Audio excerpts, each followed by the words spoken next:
When you think about a fiery Spanish city on a beach with striking architecture, great bars and clubs and fabulous people, most think about Barcelona, and they flock there in their millions. But if you want all that, there's a less well-known little gem only 200 miles down the coast, Valencia.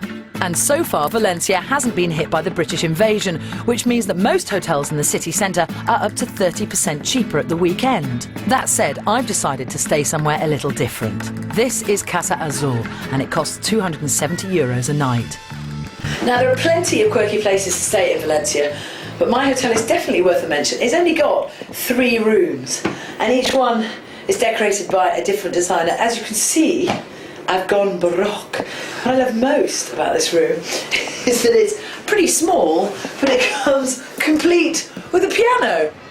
But no matter how nice my hotel room is, that's not what I came here for. So first, I'm off to the Plaza de la Reina with its numerous cafes and Valencia's cathedral.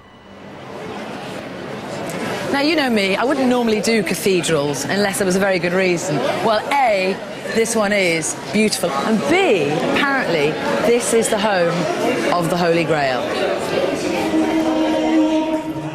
The cathedral dates back to the 13th century and has been changed and added to over the years, so it's a splendid cocktail of architectural styles. This is my guide Angela, and you can have a tour of the cathedral for around €10. The cathedral's crowning asset in a post-Da Vinci Code era has to be the Holy Grail. Some people believe the Holy Grail is a person, but this is what the people of Valencia believe is the Holy Grail. The Holy Grail is a cup. It's not a person. It's the Holy Grail that Jesus Christ used at the Last Supper. And how did it end up here in Valencia?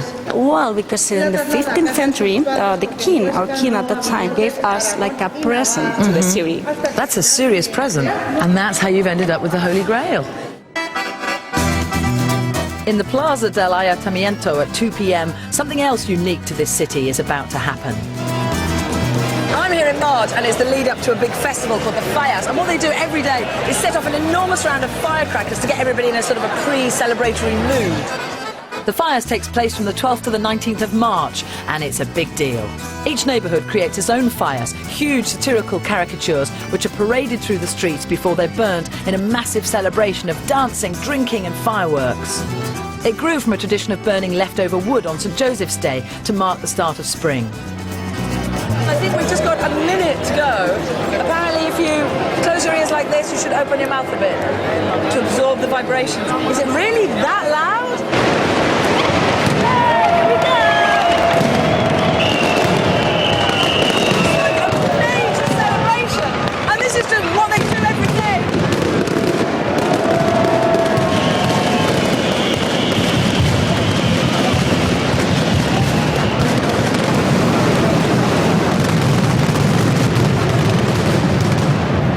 Well, they know how to do things here. Oh, that rocked!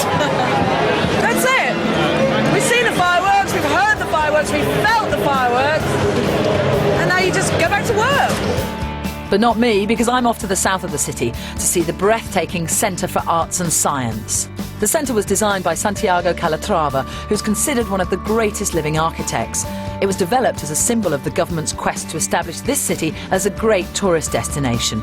I expect it's going to work because it is truly stunning. What used to be the riverbed before 1996 has been transformed into this futuristic cityscape. And right next door is another stunning bit of design, Europe's largest aquarium. There are over 500 different species here, and it's divided into different zones, from the Arctic, where you can meet the beautiful beluga whale, to temperate, where you can see a kaleidoscope of tropical fish. It's got a mouth, little eyes. I want you to see his smiling mouth. Look at that! It really is like scuba diving with none of the hassle. This is a really cool oceanarium. It really is. If fish and all things sea life float your boat in any way, I mean, this is it's a good day you can spend here, I'd say.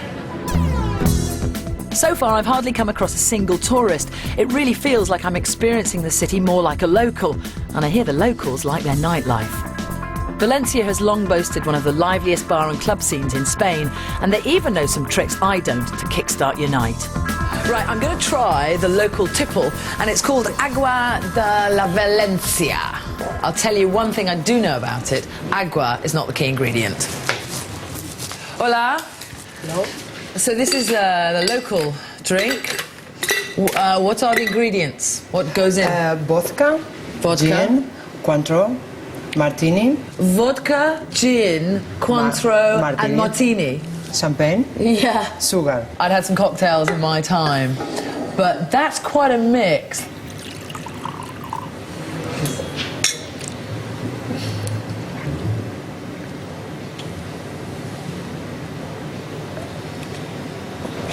Oh! Now let's see if we can carry on filming. Apparently downing it in one is not the recommended way to drink it, but hey, I'm on holiday, sort of. One of the real joys of a place like this is just wandering through the streets, and it's no less picturesque at night. I've been given a tip as well about a pretty special local bar. Now, obviously, there are bars and clubs galore in Valencia that you can go to, but it's also become the home to the new modern flamenco scene. And that tickles my fancy. Flamenco is growing in popularity with young people in Valencia. This isn't a performance put on for tourists round the hotel pool in the Costa del Azahar. It's real and charged.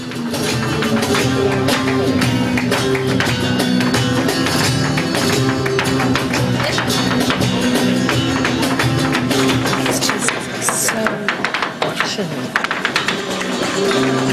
So pokey with the cloud, but it's swimming.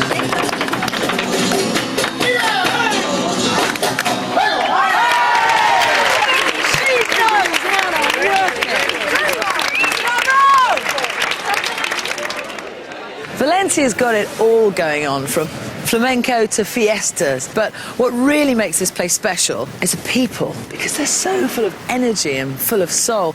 Where else do you know where the locals leave the office every day to go and cheer and stamp to thunderous fireworks and then go back to work? For me, the place and the people get a Bradbury star.